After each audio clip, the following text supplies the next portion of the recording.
It is time to check the medal count at the Olympics. Team USA still has a comfortable lead in the overall count with 91 total medals. Yeah, we were talking about this yesterday, though. China still leads in terms of gold medals, up by 5 right now.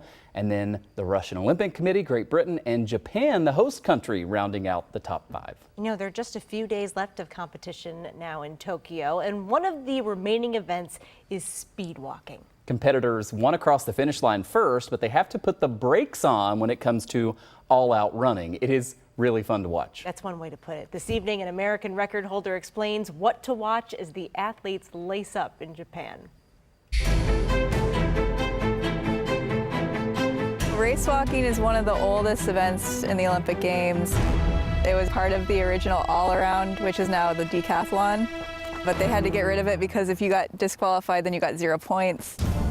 Getting disqualified in race walking is not a rare occurrence. I have been DQ'd twice. But Katie Burnett is also a national champion. She broke down how speed walking works. First rule is that your lead leg has to be straight from the moment it contacts the ground to at least when it's vertical under you. Usually running, you land on a slightly bent knee.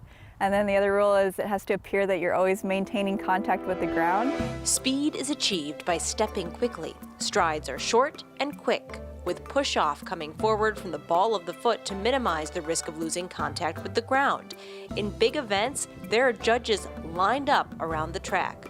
When I'm walking very fast, there's like a very tiny moment where I may be off the ground, and that's why we have judges around the track to catch if we're too much off the ground.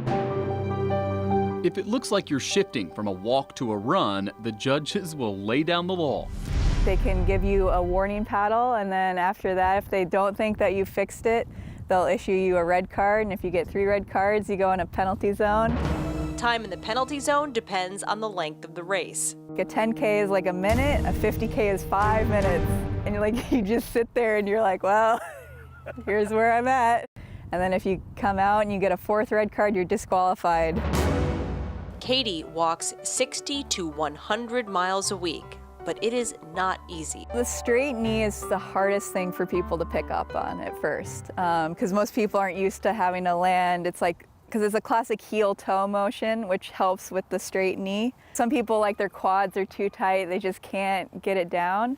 But then the lifting issue of losing contact with the ground, that just takes a lot of practice and knowing your body.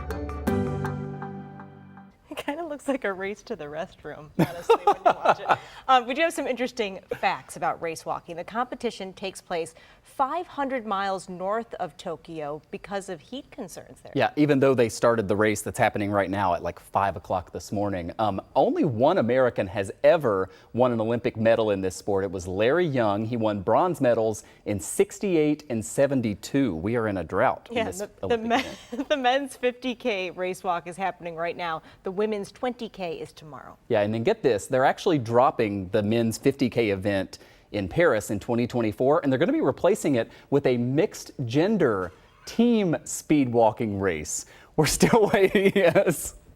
If we start training now, we could do it, I think Michael. we could make it for 2024. Let's do it. We still don't know how many people are going to be on a team or how it's going to break down or the distance, but they're working that out for Paris. We're going to verify that. You better believe it.